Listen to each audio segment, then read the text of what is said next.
Pedimos, Senhor, abençoa-nos hoje com o Teu Espírito Santo.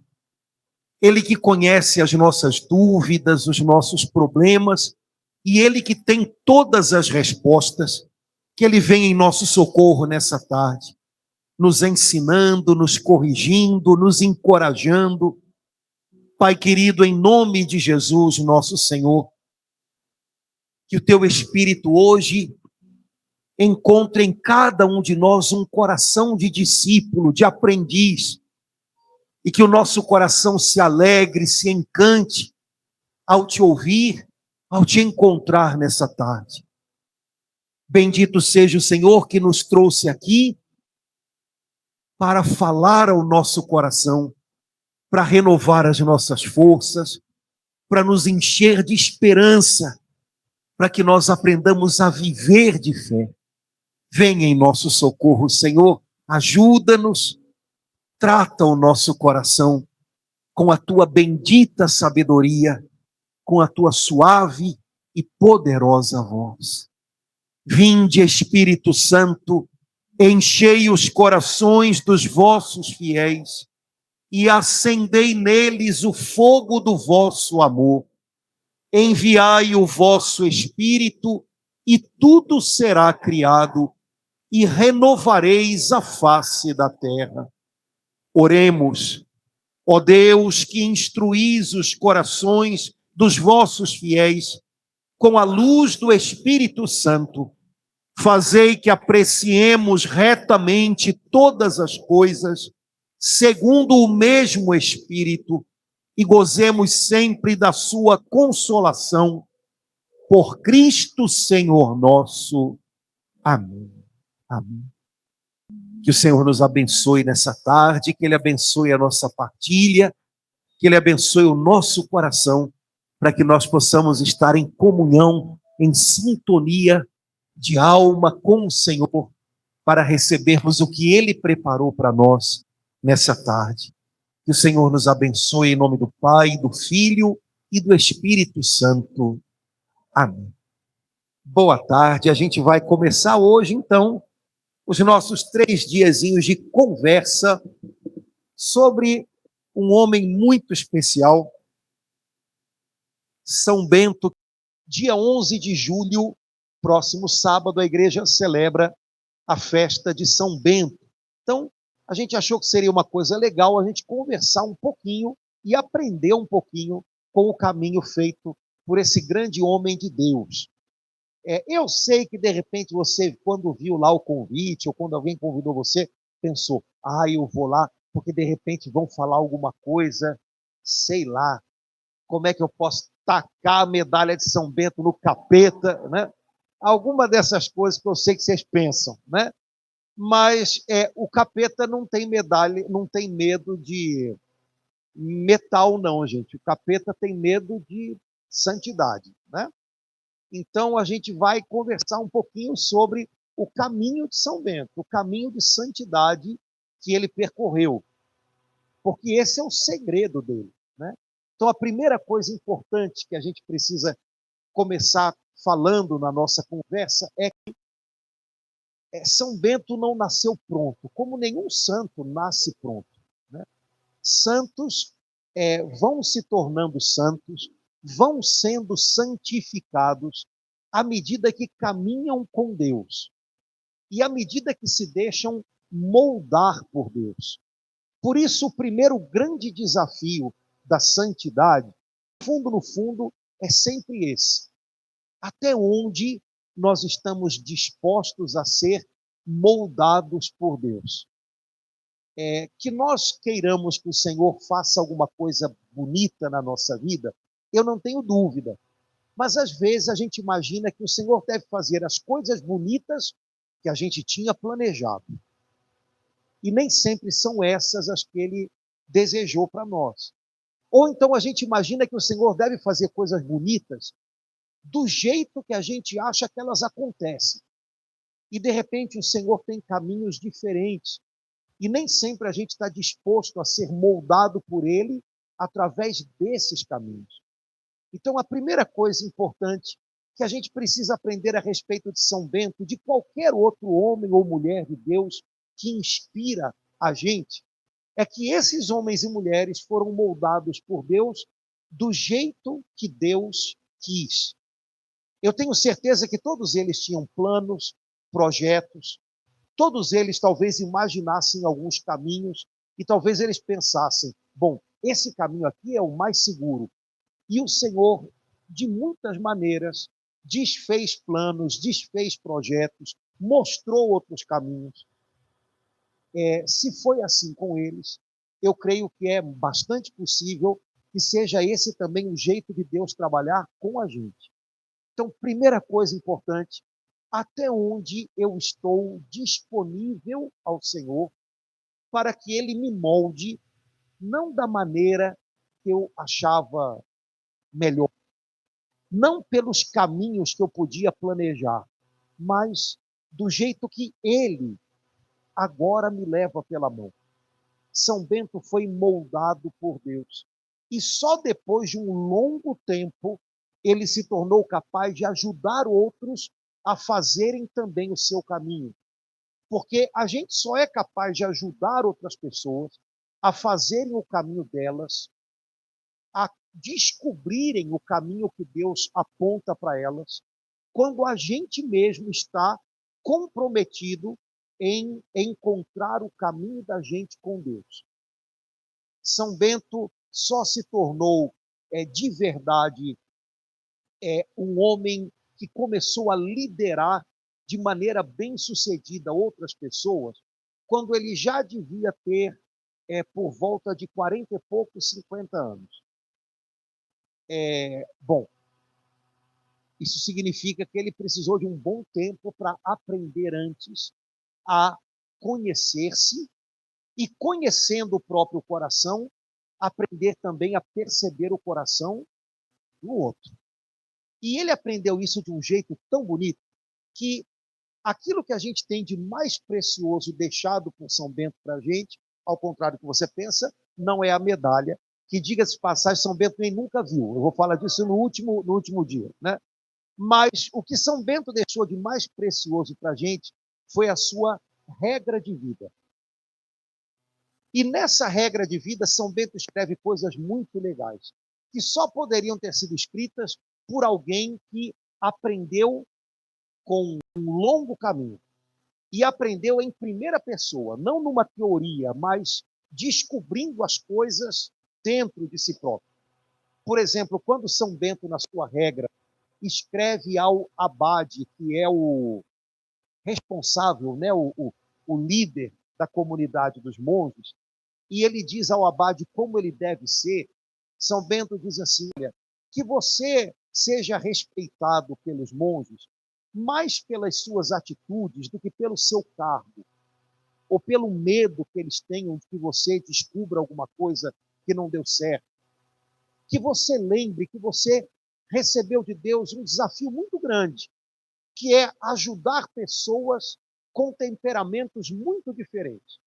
E que um precisa de encorajamento, o outro precisa de correção. Um precisa que você explique as coisas melhor, outro basta ver o que você está fazendo e ele vai aprender. Mas esse tipo de atenção, inclusive para perceber que a gente lida com pessoas que são diferentes umas das outras, é algo que pode parecer tão óbvio, né? Mas a gente só aprende depois de ter percorrido o caminho da gente. Fala sério, pela carinha de vocês aqui que eu estou vendo, a maioria de nós já está com a idade que São Bento tinha, né, quando se tornou, né, um bom líder. Então, passamos dos 40, né? E lembra como é que a gente era quando era mais novo? Bom, se você não está comprometido em fazer de verdade o seu caminho, lamento informar, o tempo passou, mas você não criou juízo. Mas eu acho que a gente está comprometido.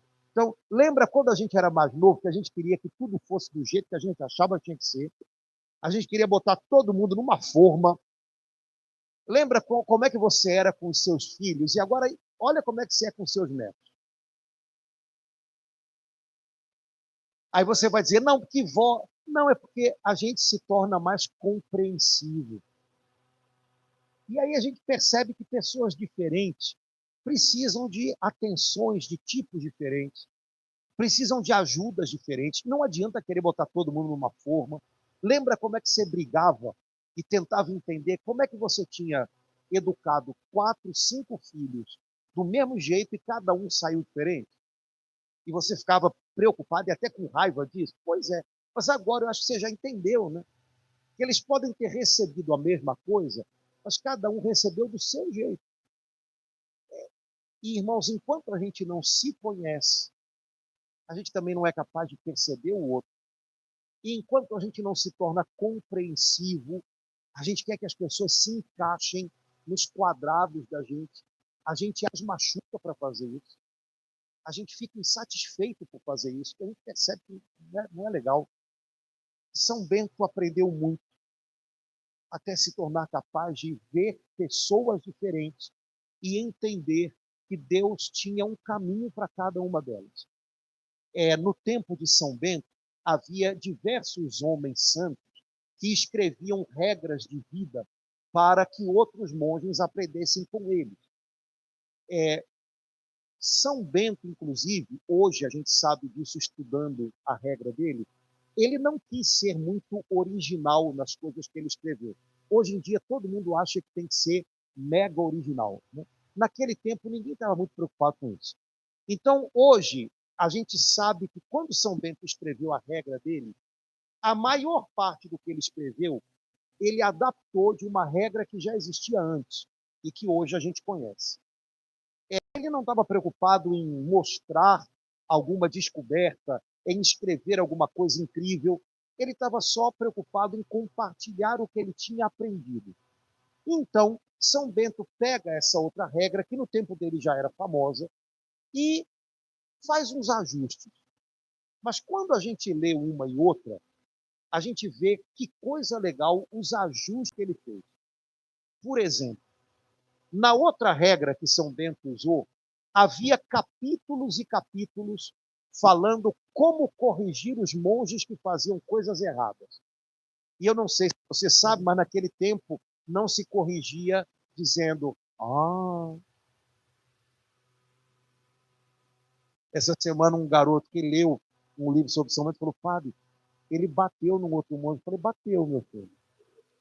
Mas isso é feio. Eu falei: não, não é não, porque o outro monge sabia que se errasse ia apanhar, então o combinado não sai caro, né?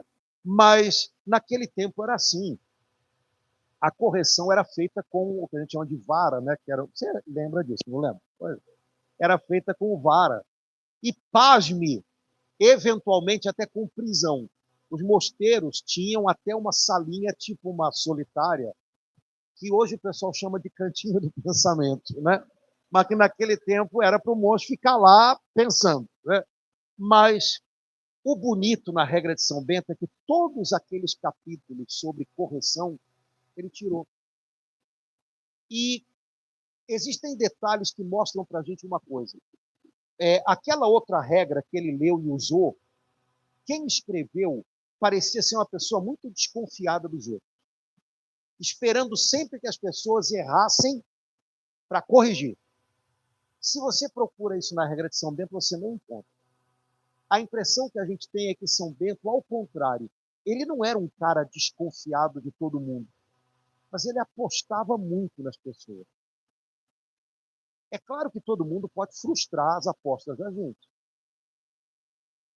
mas ser alguém eternamente desconfiado e azedo, ou ser alguém que aposta nos outros e tem o coração em paz, mesmo podendo se ferir com isso, isso é uma questão que atinge a gente, não o outro.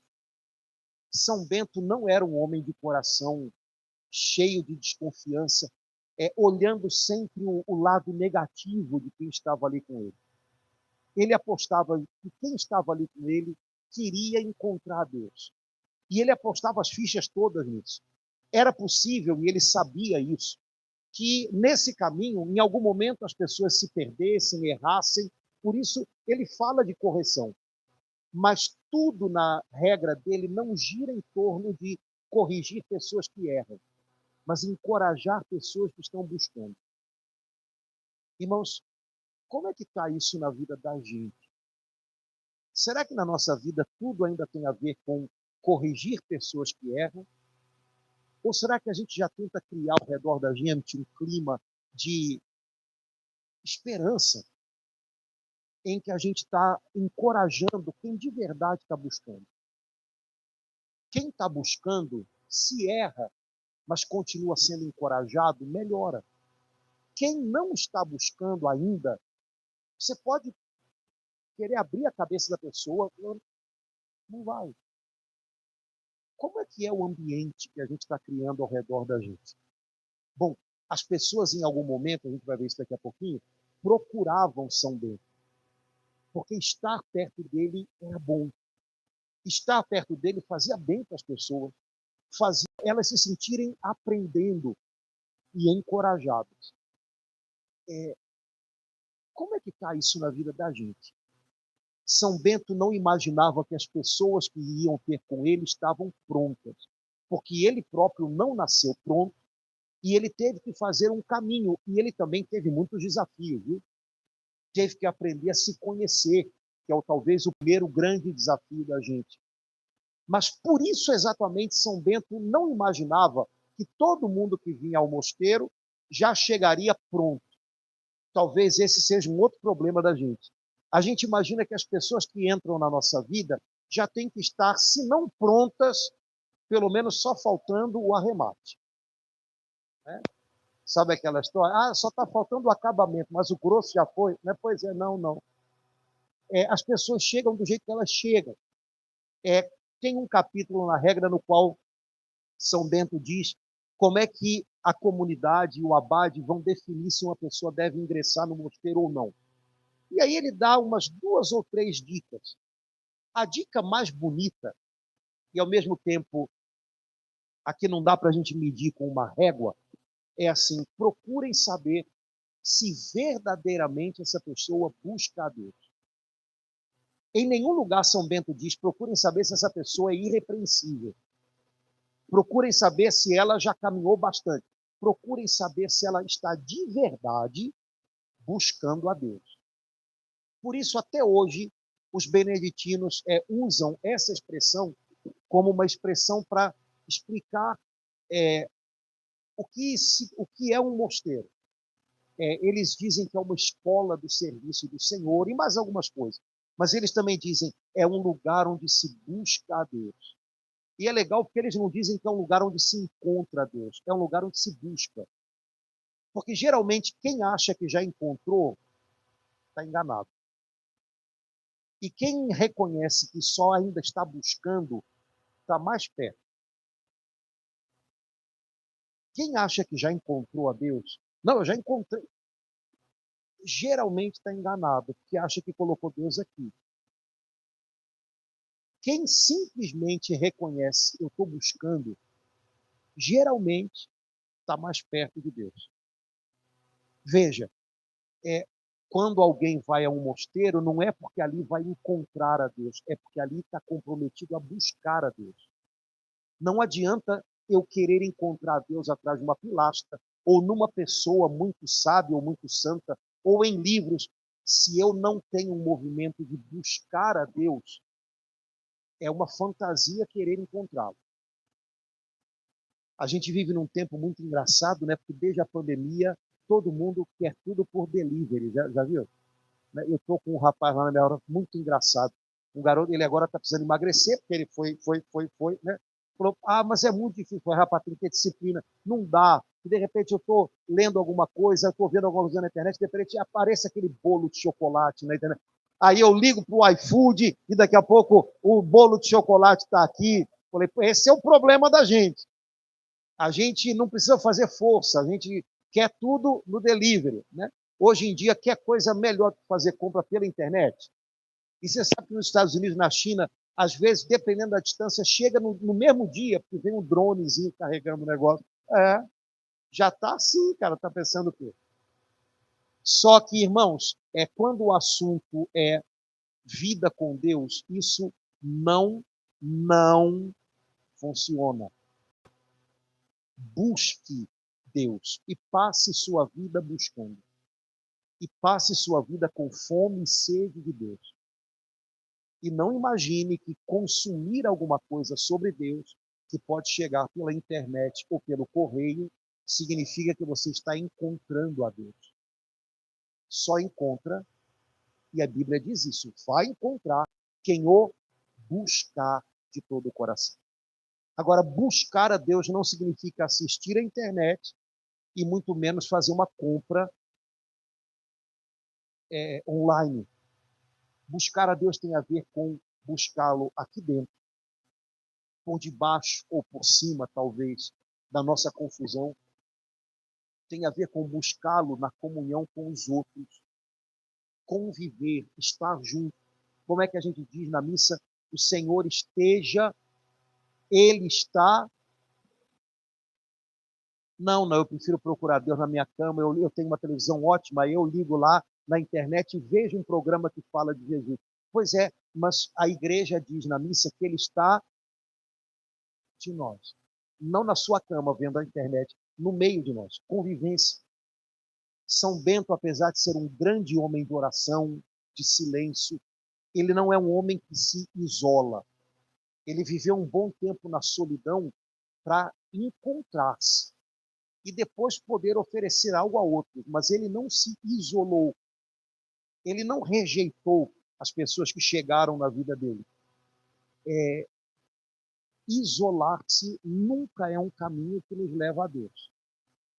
São Bento apostava que a gente encontra Deus no meio de nós. Ou melhor, que a gente busca a Deus melhor quando a gente busca junto.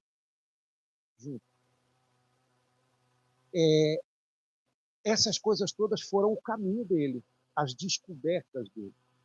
O que a gente sabe desse caminho de São Bento, um pouquinho dessa vida dele e de algumas coisas que ele viveu e que agora para a gente também nos ensinam muito?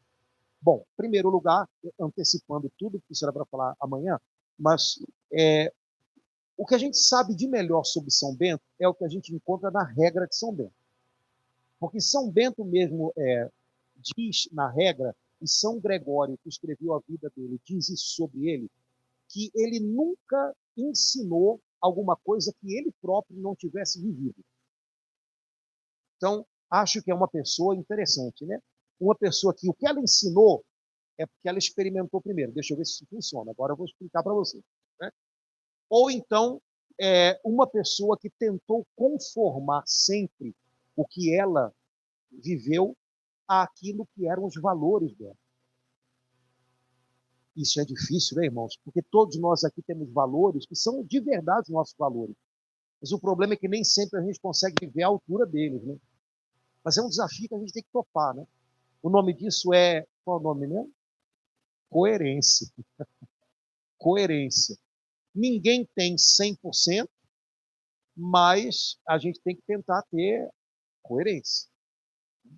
E toda vez que você falar de algum valor seu, toda vez que você falar de alguma coisa que você sabe que é verdade, e perceber que você não fica desanimado, não. Pensa assim, isso que eu estou falando é a verdade, mas eu ainda não peguei isso e fiz assim, então eu continuo buscando. Se a gente só for falar aquilo que a gente já conseguiu viver, acho que a gente vai ficar mudo a maior parte do tempo, né? A gente tem que falar aquilo que é verdade, a gente tem que falar aquilo que são os nossos valores. E quando vier aquela sensaçãozinha, poxa, mas eu não consigo, continua lutando, continua buscando. Vamos lá. O ideal da gente não é para nos fazer ficar desestimulados, é para encorajar a gente a caminhar. Bom, a gente tem a regra de São Bento, que eu acho que é o melhor retrato dele próprio. Como eu falei, a regra de São Bento, no fundo, ela é a reedição de uma regra que já existia no tempo dele, chamada regra do mestre. Mas o que São Bento fez reeditando fala muito dele. Fala de um homem, como a gente falou, que apostava em pessoas, capaz de criar um ambiente não de policiamento, mas de encorajamento. Um homem que fez com que o mosteiro que ele fundou não fosse simplesmente um quartel, mas tivesse cara de casa, de família. Um homem discreto, Porque no tempo de São Bento, os grandes homens de Deus, às vezes, eram um pouquinho, como é que a gente pode dizer isso? Vou usar uma palavra para não ter nada de... Eram um pouquinho exagerados. Né? Então, exemplo, né? Ontem eu estava vendo, viva a inteligência artificial, né? Ontem eu estava vendo a planta de uma basílica que havia na Síria no século V, linda, eles reconstruíram a partir de ruínas, refizeram a planta da basílica. Então, você vê como se fosse um prédio de verdade, que hoje com inteligência artificial você não sabe o que é e o que não é, né? Então, você olha aquilo, você ia clicando e entrando no negócio. Eu fiquei endoidecido. E era uma basílica que foi construída em torno da coluna de São Simeão Estilita. Eu sei que você nunca ouviu falar desse moço, mas ele é importante. São Simeão foi um moço que amava muito a Deus, queria viver uma vida de penitência. Então, um dia, ele é do século V, ele teve uma ideia brilhante. Ele encontrou uma coluna alta, uma coluna, que devia ser mais ou menos isso daqui, subiu nela e falou: vou ficar aqui para sempre. E viveu ali mais de 40 anos. Sol, chuva, num negócio que não tinha o quê? Menos de 1 metro para um lado, menos de 1 metro para outro. Imagina como ficaram as pernas dele, imagina. Então, os homens muito apaixonados por Deus, lá na antiguidade, eles eram um pouquinho excêntricos. Assim. São Bento era discreto. Essa descrição de quem não quer atrair as atenções sobre si, mas apontar sempre para Jesus, mostrando, olha, descubra o seu caminho. Porque eu não sei vocês, mas eu acho que eu não ia conseguir viver no alto de uma coluna, com 1 metro por 1 metro. Aliás, eu tenho diversas perguntas a fazer para São Simeão quando chegar no céu, porque eu acho muito complicado. Mas eu não tenho jeito para isso. Então, se eu tivesse que ficar lá embaixo, como o pessoal ficava olhando para São Simeão, pedindo conselho, eu acho que eu ia desistir rápido. Eu ia pensar, eu não consigo isso não. Isso é muito complicado. O cara tem que ser um atleta. Mas São Bento não. Fazendo discretamente o seu próprio caminho, ele ensinava as pessoas: faça o seu também. Não é tão complicado. São Bento, na regra, ele diz assim: essa regra é um pequeno manual para quem está começando. Como quem diz, olha, vamos começar. E daqui a 10 anos, continue tendo a impressão de que você está começando. E se você chegar lá na frente e alguma coisa der errado e você tiver a impressão que caiu, começa de novo. E nunca desespere da misericórdia de Deus. É o que São Bento escreve. São Bento era muito discreto para ensinar a gente que não tem fôlego de atleta, que a gente precisa fazer o nosso caminho com Deus, e mesmo que não seja um caminho como o de São Simeão Estilita, vai ser o nosso caminho. E o importante é ser fiel até o fim. Não que o caminho seja longo, ou que ele seja um caminho de obstáculos que a gente vai saltar, que a gente seja fiel cada dia até o fim. Discrição. Há um relato interessante na vida de São Bento, que fala que no tempo dele havia, próximo do mosteiro dele, um monge que vivia como recluso dentro de uma caverna. Então, imagina, um lugar cheio de cavernas, né, com morros e tal, e havia um homem que foi ser monge, mas como é que ele escolheu ser monge? Vou viver como recluso, não vou sair da caverna.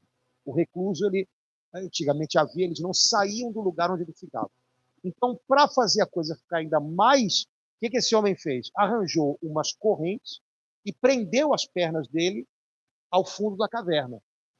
Pronto. O pessoal começou a ir lá para conhecer, o nome dele era Martinho, que era o monge que estava acorrentado à caverna e que nunca saía da caverna. Já há anos ele estava lá e todo mundo queria ver.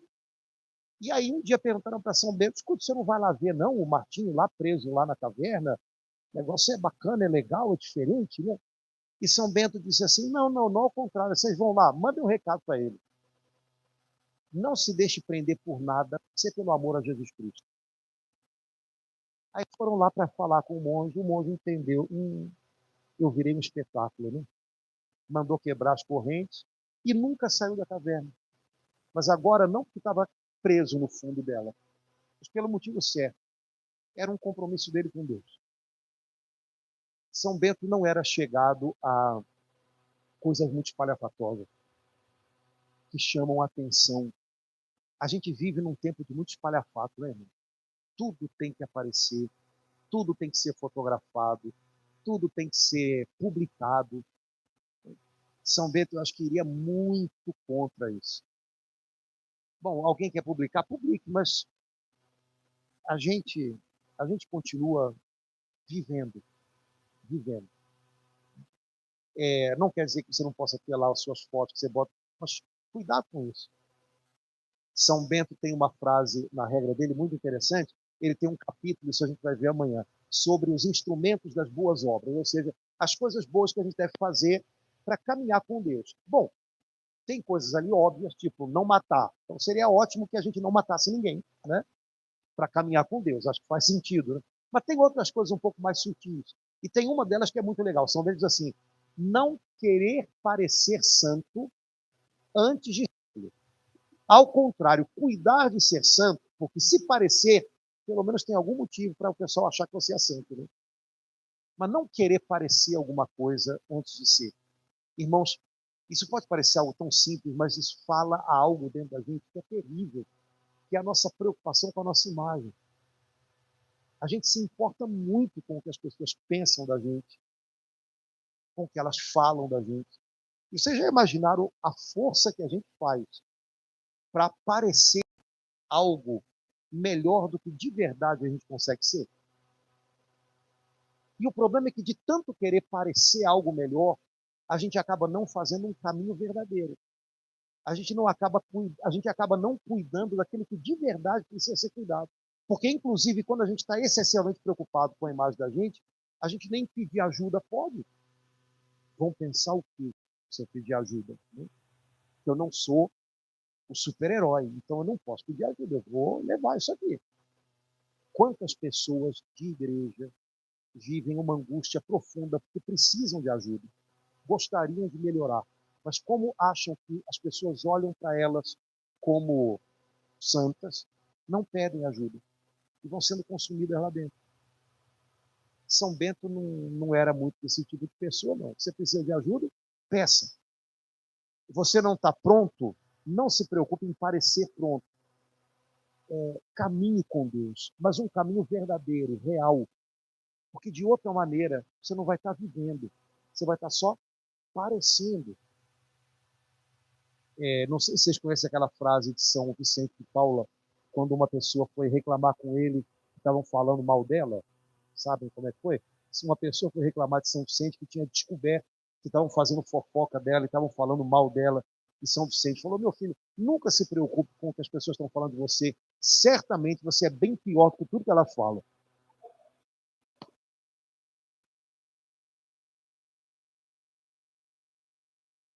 E aí, você não acha que valia para a gente também? Então, né? Não se preocupe demais. Mas e o seu caminho, como é que ele está? E o seu caminho com Deus, como é que ele está? Isso não passa pelo que as pessoas pensam ou não pensam. O caminho da gente com Deus não passa pelas impressões das pessoas, mas com aquilo que de fato a gente está vivendo aos olhos de Deus. Né?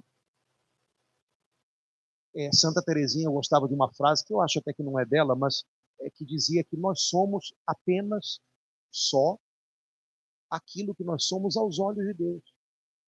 Aquilo que nós somos aos olhos das pessoas é apenas a imagem que elas construíram da gente. Agora, quem nos conhece de verdade?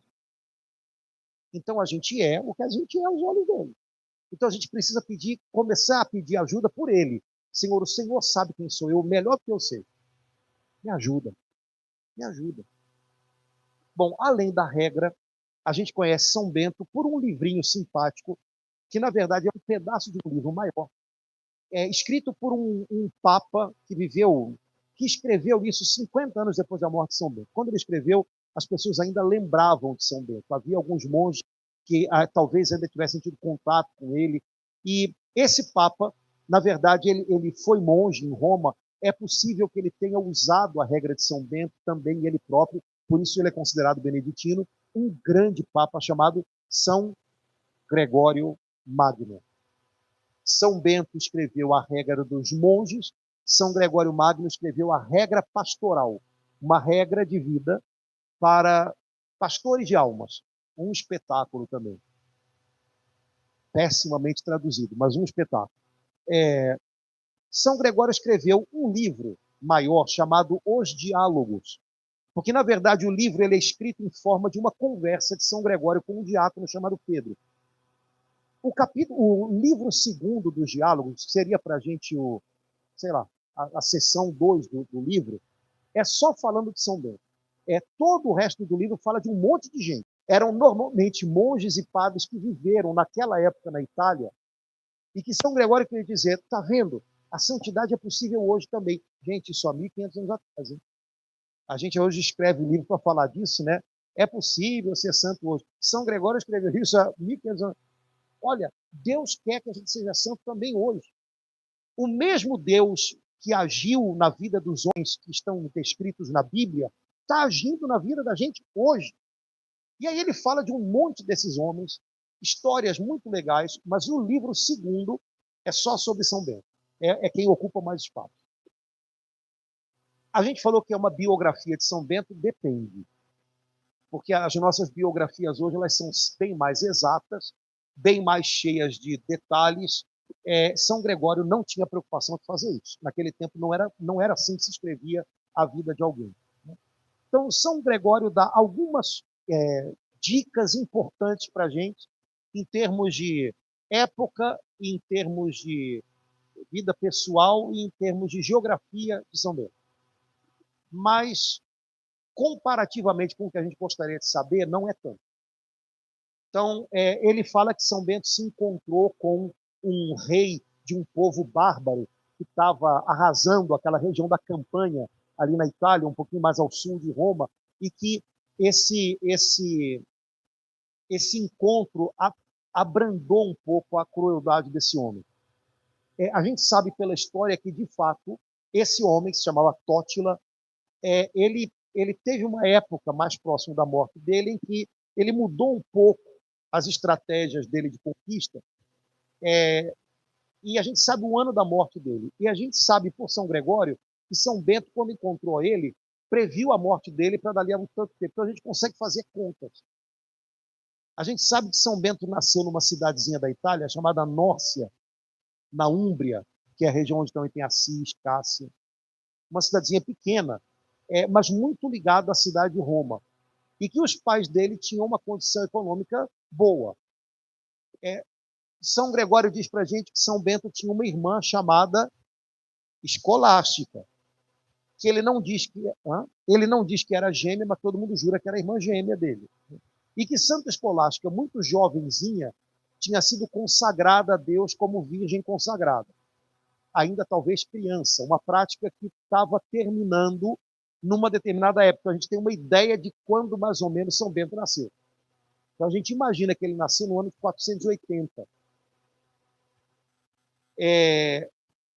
Então, poucas coisas São Gregório fala assim, exatas, mas são o suficiente para a gente pontuar, né, o lugar onde São Bento viveu e algumas coisas que ele fez e que é. A preocupação de São Gregório era mostrar São Bento dentro da perspectiva do livro dos diálogos. O Deus que conduziu a vida de tantos homens no tempo das Escrituras continua conduzindo a vida de alguns homens agora. Esse Deus é real e ele continua agindo, e ele continua transformando pessoas. E pessoas cheias do seu espírito fazem coisas surpreendentes, vencem obstáculos surpreendentes. São Gregório diz que São Bento era cheio do espírito de todos os justos. Ou seja, ele carregava dentro dele aquele ímpeto, aquele espírito, aquele fôlego dos grandes heróis da Bíblia. E aí, para mostrar isso, São Gregório relata uma série de milagres feitos por São Bento. Ora, se você não entende o que São Gregório quer com o livro que ele escreveu, você fica pensando que ele quis só como é que São Bento era o cara. Então, na verdade, ele está mostrando o caminho de santidade de São Bento.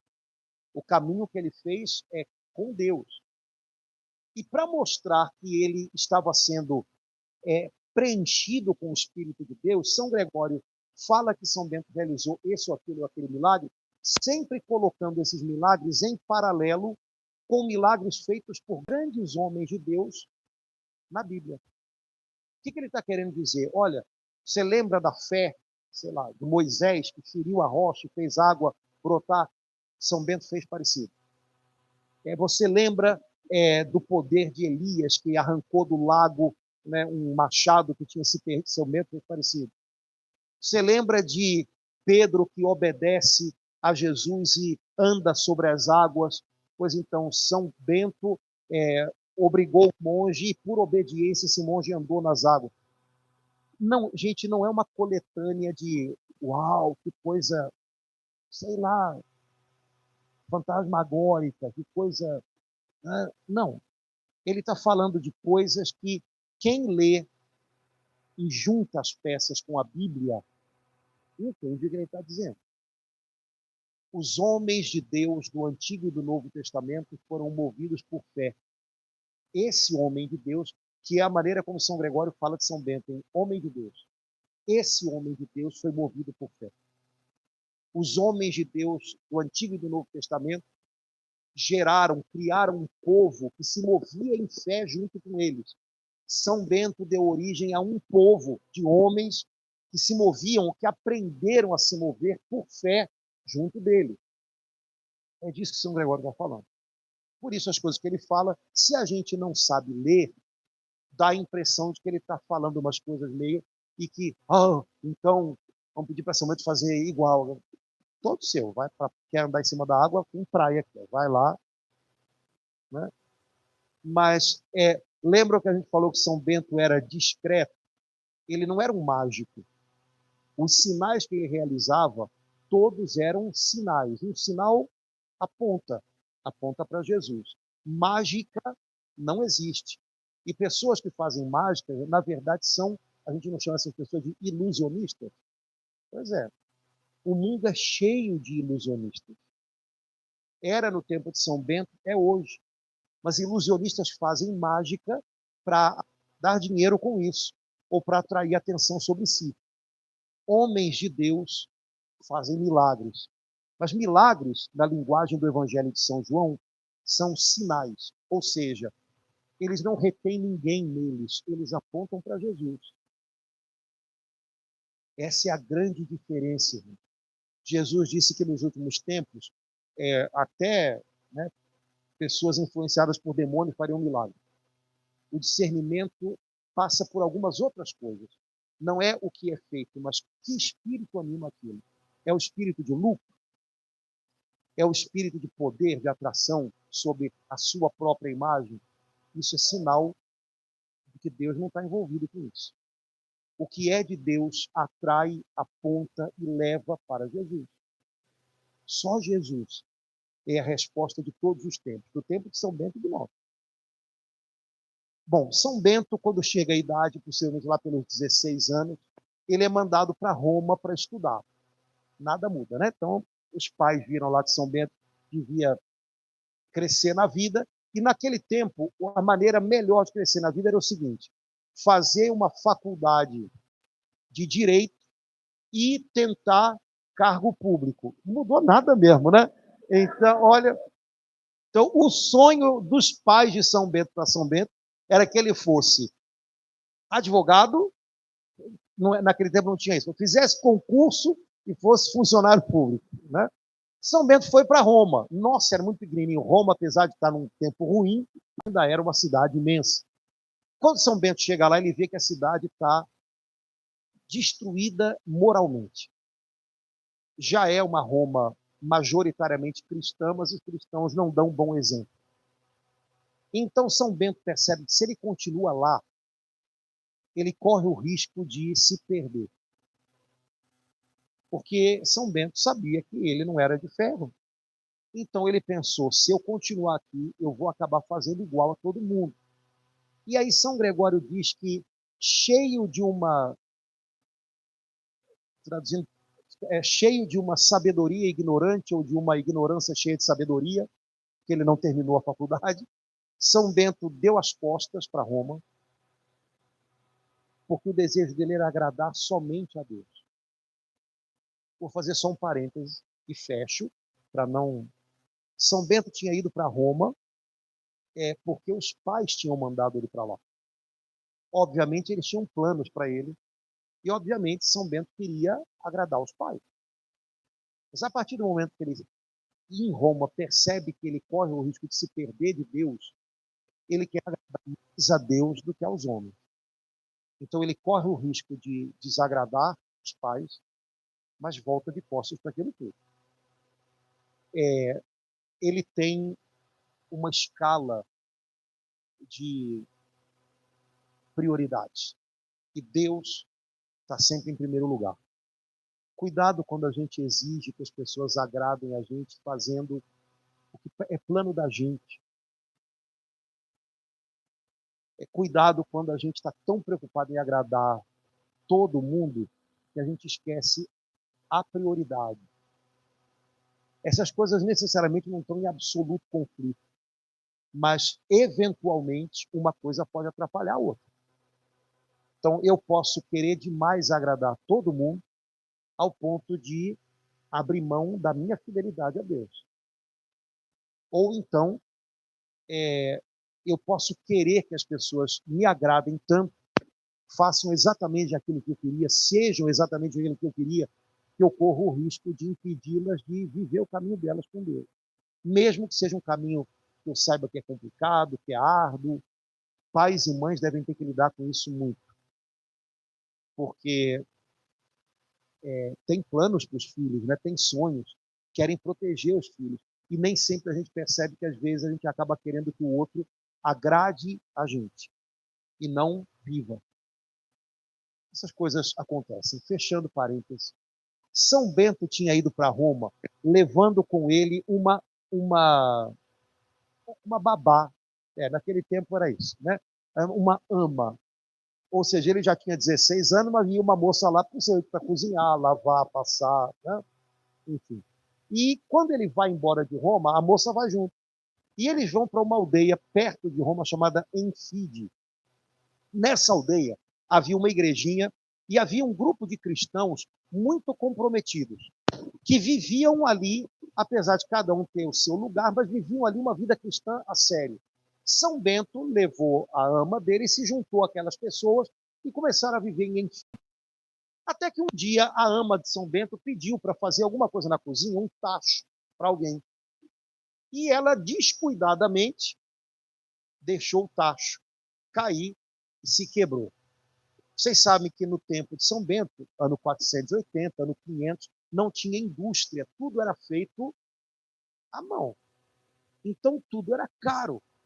Utensílios de casa, todos eram preciosos.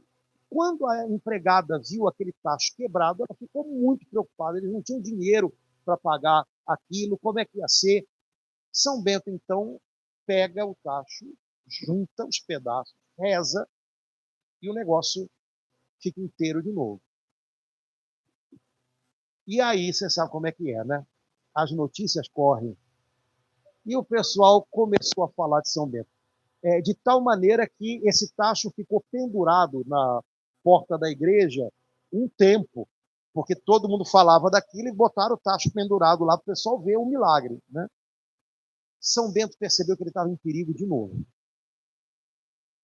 Porque orgulho, no fundo, é o grande perigo da gente, né, irmão?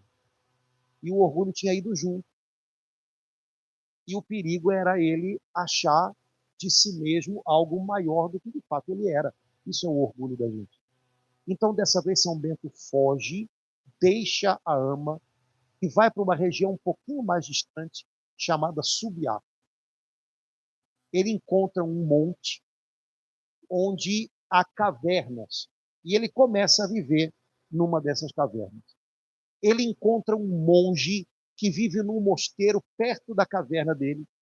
Esse monge se chamava Romano. O monge o encontra e eles conversam e o monge percebe que esse rapaz está buscando a Deus com sinceridade. O monge dá para ele o hábito de monge, que naquele tempo não era esse hábito que vocês veem no São Bento, né? Bonito, não era uma roupa de pele de cabra com um negócio por cima. E São Bento continua vivendo numa gruta. O monge romano leva alimento para ele de tanto em tanto tempo e faz descer num cestinho, porque o mosteiro dele ficava por cima do monte. A gruta de São Bento ficava na descida do monte. Um dia o diabo vai lá e corta o corpo, São Bento não ter comida, coisas, né? São Bento passa ali 3 anos. São Gregório vai dizer em outro lugar, 3 anos vivendo consigo mesmo sob o olhar do divino contemplador. 3 anos consigo mesmo. Gente, a gente não consegue ficar nem meia hora com a gente mesmo. Já repararam isso? A gente fica meia hora com a gente liga a televisão, liga a rádio, começa a se mexer para fazer coisas. Porque a gente para não ter contato com a gente faz coisas. Aí a gente se assoberba de coisas para fazer. São Bento ficou 3 anos vivendo consigo mesmo. Oh, meu Deus, como é que você faz companhia para você mesmo? Será que a gente é boa companhia para a gente mesmo? Ou será que a gente... Bom, ele passou 3 anos consigo mesmo, se conhecendo. Obviamente, em 3 anos, numa gruta, tudo que você tem aqui dentro, meu amigo, vem à tona. Medos, raivas, planos, frustrações, desejos, tudo. São Bento também experimentou isso.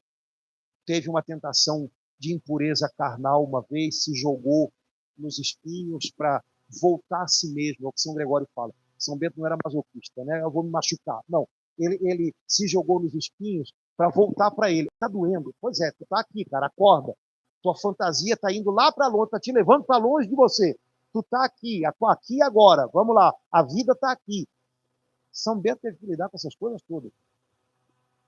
Até que um dia, 3 anos depois dele entrar na gruta, num domingo de Páscoa, um padre daquela região estava fazendo o seu almoço e o Espírito Santo falou no coração do padre: pois é, você aí preparando um almoço gostoso e o meu servo lá sem comer nada no domingo da Páscoa. O padre, o que houve? Não, saiu, fez um farol e foi atrás. Quem é esse servo de Deus? E procura daqui, procura dali, ouve barulho daqui, ouve barulho dali, ele descobre a gruta e chama: ei! E aí São Bento responde: oi! E o padre diz: hoje é Páscoa. E São Bento diz: é Páscoa porque você está aqui. E ele desce e faz um almoço com São Bento. Obviamente, São Gregório não dá ponto sem nó, né? Jesus ficou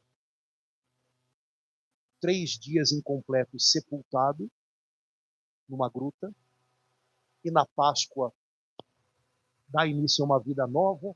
São Bento ficou 3 anos sepultado numa gruta, e agora, numa Páscoa, ele volta a ter contato com as pessoas. Aos pouquinhos, o pessoal começa a procurar São Bento. Os pastores da região descobrem ele também. Pensam que é um bicho, vendo de longe, se mexendo. Depois que veem quem é, se aproximam e começam a buscá-lo para conversar com ele. E agora São Bento já tem o que dizer, mas ainda não está pronto. Perto dessa gruta de São Bento, havia um mosteiro que tinha um abade que morreu. E os monges então pensaram: bom, vamos chamar esse monge que está na gruta, todo mundo está falando dele, mas o raciocínio deles foi o seguinte: ele está famoso, todo mundo acha que ele é santo, se a gente trouxer ele para cá, o pessoal, ao invés de começar a ir para a gruta, vai vir para cá. Então o mosteiro nosso vai ficar famoso, a gente vai poder vender lanche, né? A gente vai poder... o negócio aqui vai melhorar. Então, os monges foram até lá São Bento, e São Bento, muito relutante, diz: não, olha, o estilo de vida da gente é diferente. Possivelmente a fama deles também já tinha chegado em São Bento, né? O estilo de vida da gente é diferente, não dá, não é legal não, e tal, mas ele acaba topando e vai. Só que ele ainda não está pronto para conduzir outros. É um desastre. São Bento, possivelmente, porque 3 anos passou no meio, se tornou um homem severo, E chegando naquele mosteiro e vendo que aqueles monges não eram nada severos, ele começou a querer colocar a coisa nos trilhos. Mas os monges não queriam, não. Um dia eles preparam a mesa do abade no refeitório é separada, e preparam a quantidade de vinho misturada com água que devia ir para o abade. E quando São Bento vai abençoar a refeição e faz o sinal da cruz sobre a mesa, o jarro do vinho da mesa dele quebra. E ele percebe que o sinal da cruz manifestou, revelou o veneno que estava escondido. Por isso o pessoal liga São Bento com cruz, tá? A oração, a bênção, tornou evidente o veneno escondido. São Bento entendeu e disse: irmãos, o que vocês fizeram? Eu falei que não ia dar certo. Pegou as coisas dele e foi embora. Voltou para a gruta. Sem nenhum tipo de raiva, e São Gregório diz isso, sem nenhum tipo de palavra dura. Vocês agora vão ver. Polícia! Pegou o celular, ligou. Não, não. Foi embora. Isso é sinal de que São Bento, nesse momento, já está conseguindo vencer algumas coisas que para nós são difíceis, né? Por exemplo, sofrer uma injustiça e não perder a mansidão. Reconhecer que alguma coisa não deu certo, portanto foi um fracasso. E simplesmente aceitar. E não culpabilizar ninguém. São Bento disse: eu sabia que não ia dar certo, a gente é diferente. Quando ele diz a gente é diferente, ele está dizendo: eu também errei. E volta para a gruta. Mas já mostrando que é alguém que está ficando mais maduro, né? Ele não se deixou envenenar aqui dentro por aquele veneno. Ele volta para a gruta, continua na gruta, a sós consigo mesmo, debaixo do olhar do divino contemplador. E agora alguns monges começam a vir pedindo que ele os dirija. E a coisa agora começa a ficar melhor, porque São Bento agora, de verdade, já é um homem mais amadurecido, e ele consegue agora ser um líder legal. Ele agora não foi até o mosteiro onde o chamavam, mas as pessoas começaram a buscá-lo no ambiente onde ele estava. Então, ele não teve que forçar nenhuma barra. Ele simplesmente compartilhou com quem veio aquilo que ele estava vivendo. E isso geralmente funciona. Quando a gente tenta forçar a barra, quando a gente compartilha o que a gente está vivendo, funciona. E a coisa cresceu tanto que São Bento fez 12 pequenos mosteirinhos com 12 monges em cada um. Colocou em cada um superior e ele cuidava de todo mundo. E esses mosteirinhos de Subiaco floresceram, ao ponto de gente de Roma, gente da nobreza, enviar os filhos para lá para eles serem disciplinados e educados naqueles mosteirinhos. Por isso aparecem dois discípulos de São Bento muito simpáticos, São Mauro e São Plácido, que eram filhos de gente graduada em Roma, que tinham sido mandados para aprenderem lá com São Bento. Eram possivelmente meninos, figuras, né? Quando tem alguma confusão, eles estão no meio sempre, né? Mas depois diz a lenda que São Mauro chegou até aí à França para fundar mosteiro, São Plácido morreu mártir, enfim, mas são lendas. Mas São Bento agora era um homem fecundo, capaz de gerar vida em outros. Nessa hora, São Gregório faz uma comparação com o trabalho dos levitas no Antigo Testamento.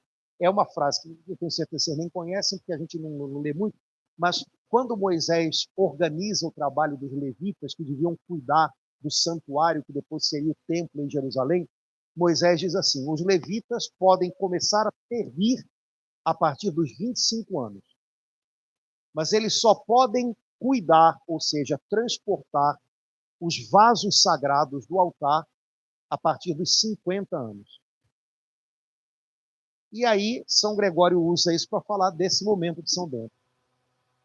Os levitas, lá no Antigo Testamento, eles podiam começar a servir aos 25 anos. Então, eles ajudavam a levar lenha para os altares onde os sacrifícios eram queimados. Eles ajudavam a limpar o altar de sacrifício, que ficava cheio de sangue. Eles ajudavam a colocar suprimento nos armazéns do templo, mas eles só podiam transportar os vasos sagrados com o azeite que era derramado no altar, com o azeite que era colocado na menorá, com os sacrifícios em forma de pão e vinho que eram oferecidos no templo. Eles só podiam fazer isso a partir dos 50 anos. Olha que coisa legal. São Gregório diz o seguinte: os vasos sagrados são as pessoas que levam dentro delas a presença de Deus. Para que um homem se torne capaz de manusear, transportar os vasos sagrados, ele tem que ter maturidade.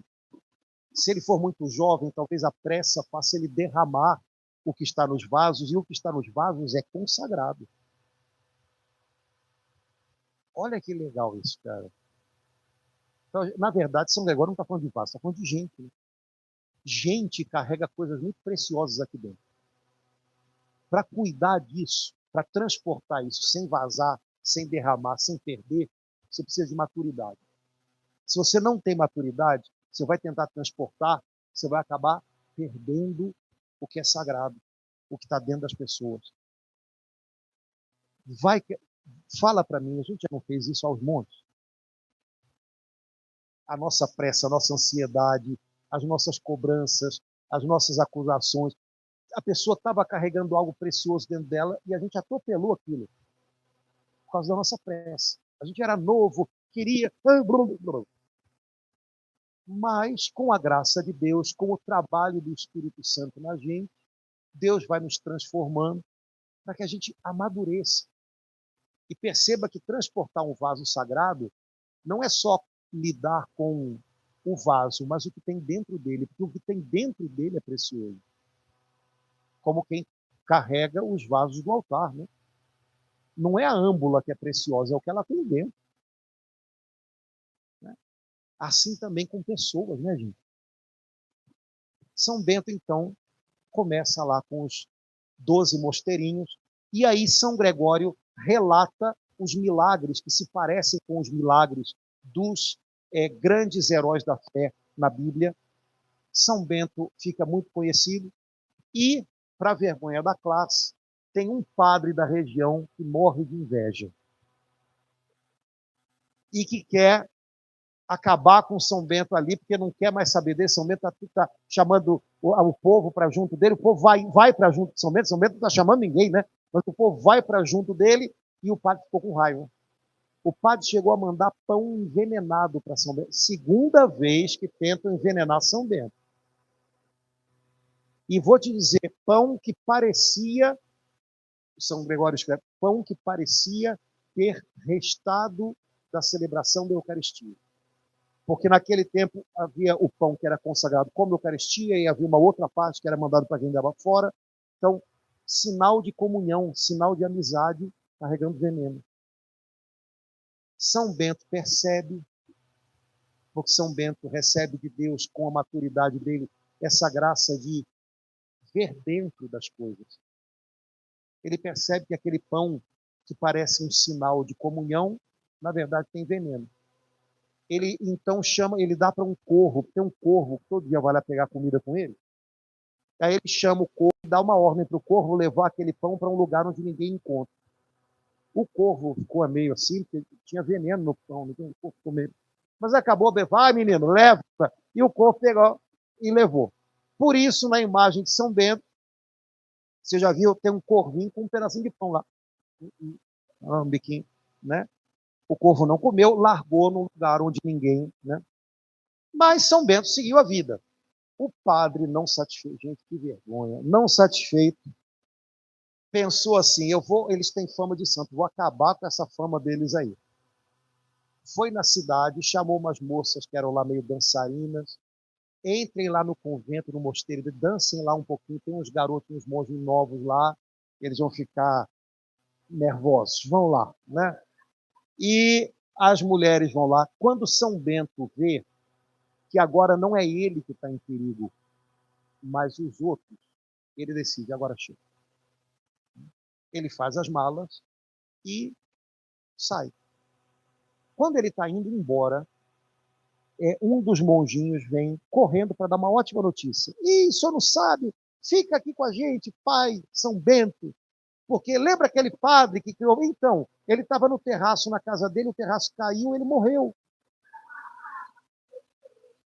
O monjinho contou para São Bento, desse jeito, São Bento chorou. Como é que você me dá uma notícia dessa com alegria?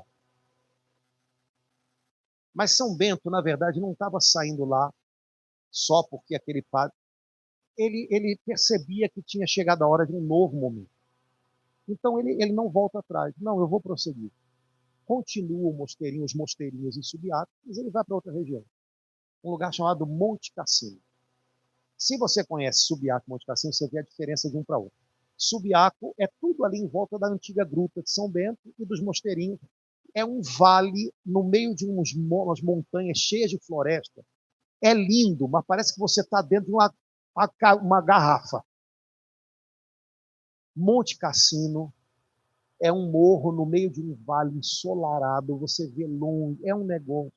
Então é como se São Bento tivesse saído daquela gruta que era uma espécie de útero materno para ele, e agora ele sobe para o monte para ser aquilo que Jesus falou, a cidade edificada sobre o monte, que ninguém pode esconder mais.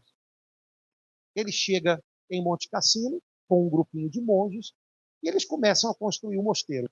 Monte Cassino fica em cima de uma cidade chamada Cassino, que naquele tempo ainda era um pouquinho importante, mas lembrem, os bárbaros estavam entrando naquela região toda, então problemas em toda aquela região. Monte Cassino tinha tido um templo pagão lá em cima. Algumas pessoas, alguns camponeses ainda subiam lá, porque superstição é um negócio difícil de tirar, né? Então iam lá ainda para fazer algumas macumbinhas assim, para tentar ver chuva e essas coisas. Mas São Bento começa a ensinar esses homens e começa a irradiar ali a fé. E naquele tempo, gente, voltando à situação do tacho, nada era industrializado, tudo era feito manualmente. Então, São Bento começa a usar com os monges as ruínas daquele antigo templo para reconstruir aquilo e transformar no mosteirinho dele. E aí começam tantos outros milagres que São Gregório mostra para a gente. Ele primeiro fala de milagres com ações e depois milagres de conhecimento sobrenatural. Os milagres de ações, São Bento realiza com oração e abençoando. Os milagres de conhecimento sobrenatural, São Bento realiza geralmente desmascarando ciladas do inimigo.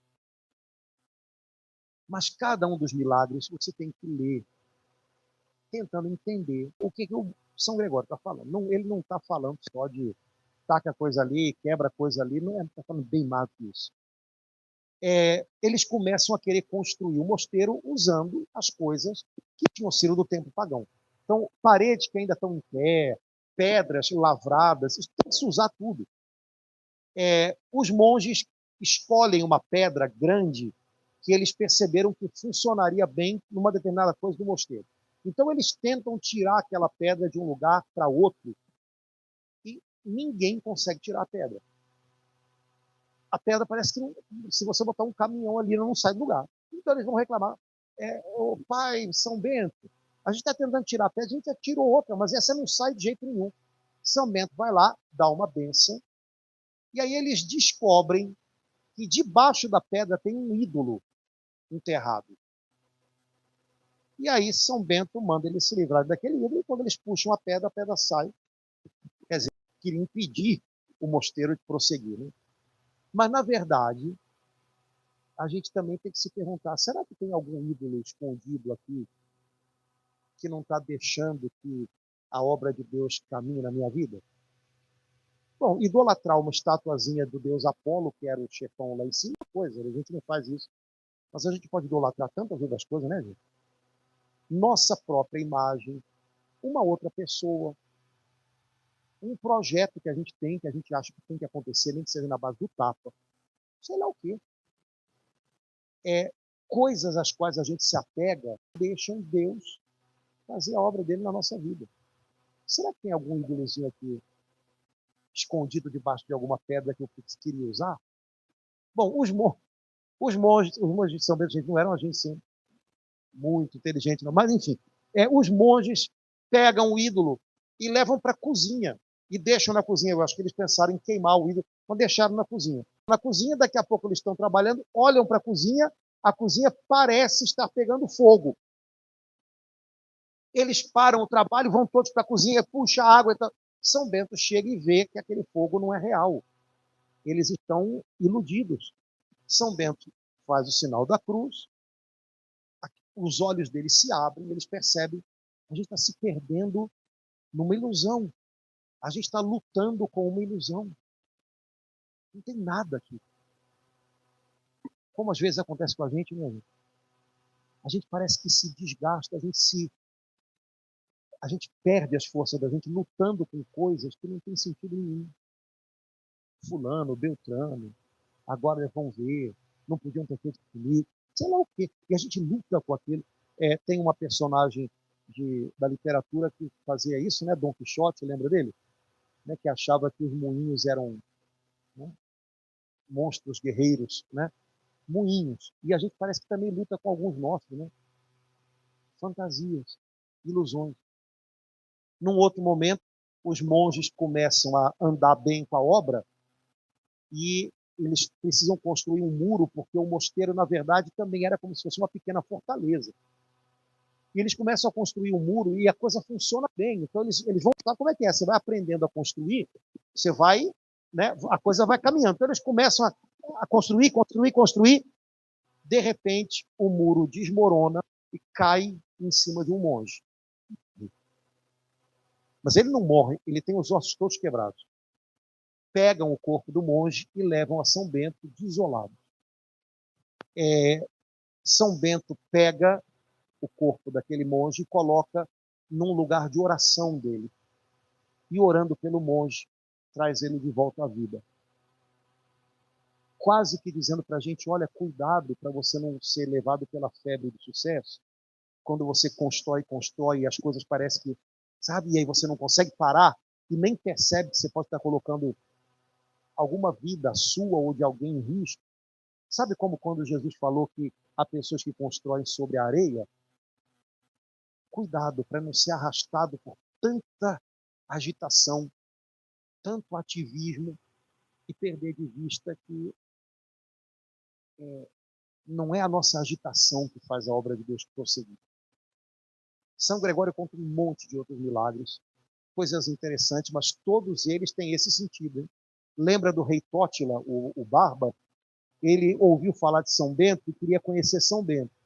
E Monte Cassino, como o nome diz, é um monte, não é um monte, é um morrão. E tem que subir.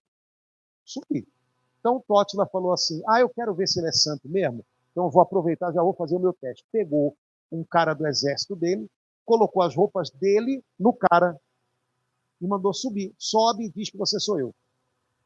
São Bento estava sentadinho lá na sombra, pegando um arcinho fresco. Quando o cara chega, São Bento olha para ele e nem levanta nem nada. Quando o cara chega mais perto, São Bento diz, olha, tira essa roupa que ela não cabe em você não, meu filho. Essa roupa não é tua não. O cara fica sem graça e São Bento. E o rei sobe e se aproxima de São Bento já meio, né? Mas na verdade, o que significa isso? Né? São Bento era um que vivia sinceramente diante de Deus. E ele era capaz de desmascarar insinceridades e criar ao redor dele um ambiente onde se pudesse e se devesse falar a verdade. Então, mais interessante, porque senão vira só uma anedota, né? Mais interessante do que saber que o rei Tótila subiu e teve que pedir desculpas pelo papel, né? É a gente pensar, cara, esse homem, ele era tão afinado com a verdade que a mentira perto dele caía, né? E como é que eu estou nesse ponto, né? Será que o ambiente que eu crio ao meu redor, no qual eu vivo, é um ambiente onde a verdade pode e deve ser dita, ou eu contribuo para um ambiente de enganos, ajeitações, sei lá, né?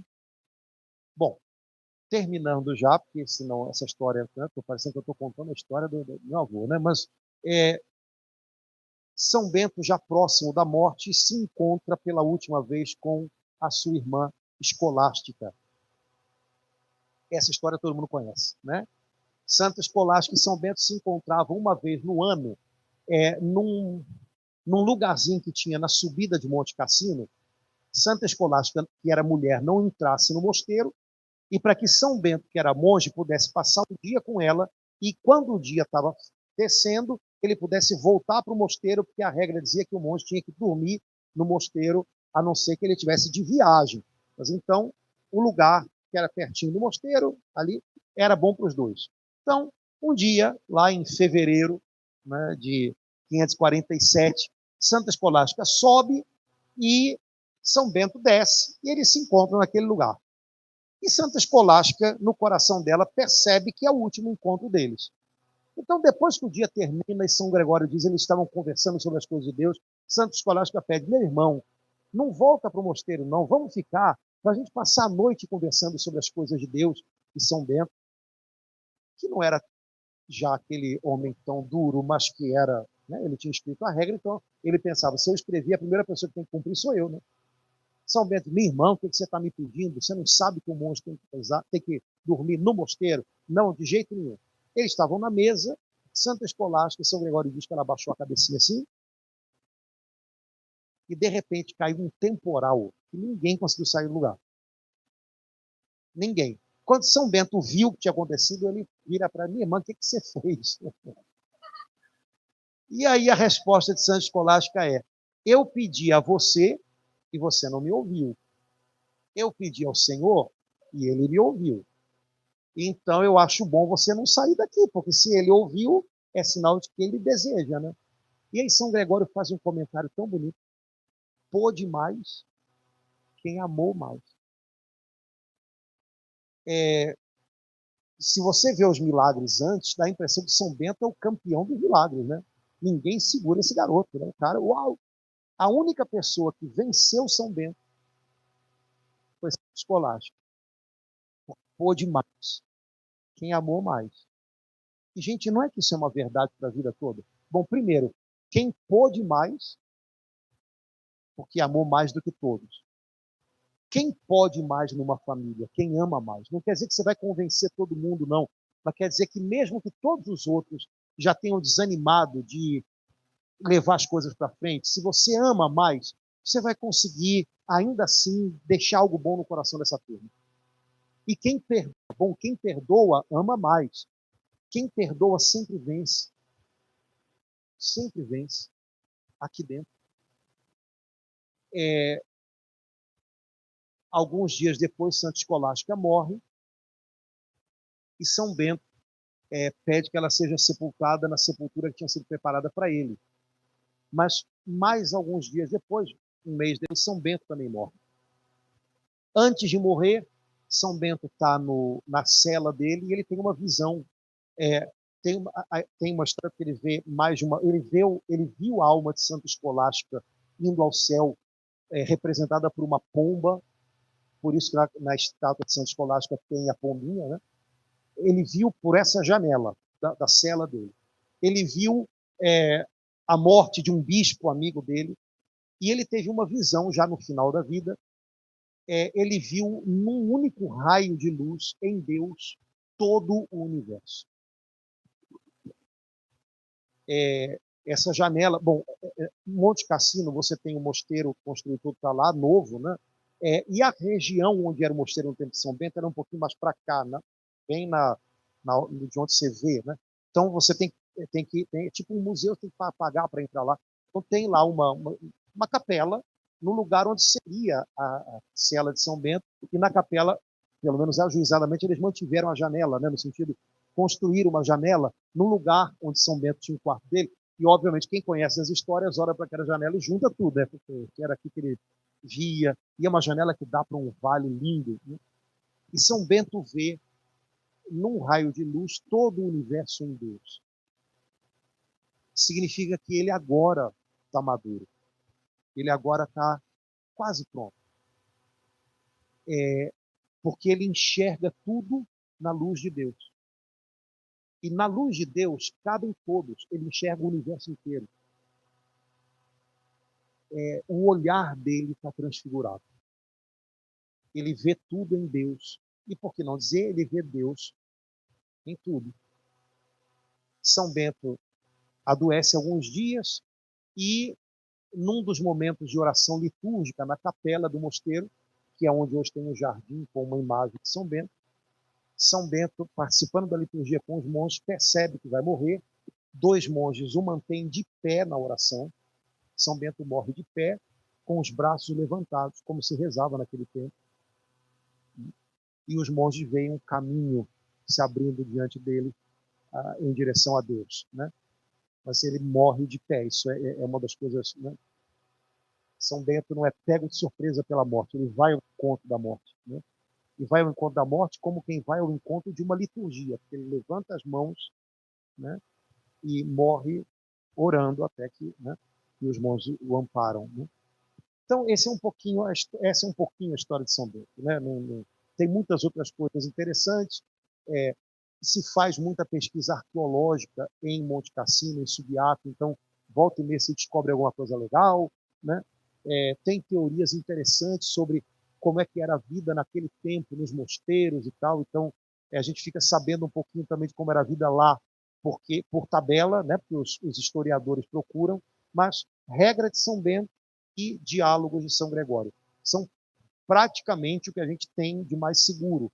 Algumas coisas vieram depois, mas isso é o que dá para a gente um pouco mais de clareza. Lembrando, não é a história de um ilusionista, é a história de um homem que caminhou com Deus, viveu consigo próprio, se conheceu para aprender a carregar o conteúdo que as pessoas trazem na alma sem desperdiçar, sem derramar nada disso. Um homem que ensinou com discrição e muita sabedoria milhões de outros homens a fazerem o seu caminho com Deus. Um caminho que talvez não seja para atletas, mas que também é possível para a gente. E apesar de nós não sermos monges, muita coisa que ele ensinou pode iluminar também a vida da gente.